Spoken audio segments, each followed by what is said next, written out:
آخرکار social media کے pressure سے عالیہ حمزہ نے آج کلیئر کر دیا ہے کہ چند دنوں سے ایک نان ایشو کو اچھالا جا رہا ہے۔ سینٹرل پنجاب کی تنظیم نو کے حوالے سے جیسے ہی 30 اکتوبر کو وزیر اعظم عمران خان صاحب کا پیغام آیا تو تمام تنظیم سازی کا عمل روک دیا گیا تھا۔ میں نے پولیٹیکل کمیٹی میں ان فیصلوں کا بیک گراؤنڈ بھی بتایا اور فیصلے میں شامل سینٹرل لیڈرشپ کے ساتھ اپنی مسلسل کمیونیکیشن کے ثبوت بھی سامنے رکھے۔ اس کے علاوہ سیکرٹری جنرل سلمان اکرم راجہ صاحب کو بھی پولیٹیکل کمیٹی اور دیگر میٹنگز میں کہا کہ آپ نے سینٹرل پنجاب کے حوالے سے وزیر اعظم عمران خان صاحب کی جو ڈائریکشنز دینی ہیں وہ دیں، لیکن انہوں نے کہا کہ اس پر وزیر اعظم عمران خان صاحب کی طرف سے ہدایات کا انتظار ہے۔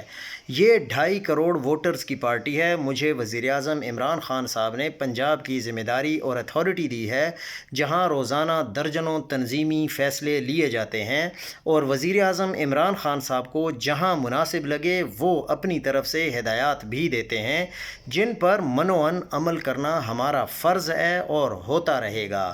لہٰذا اب یہ بحث چھوڑ دینی چاہیے، اور واقعی اب پی ٹی آئی کے جتنے بھی ورکرز ہیں ان کو بھی یہ بحث چھوڑ دینی چاہیے۔ عمران خان کی اگلی ہدایات کا انتظار کرنا چاہیے۔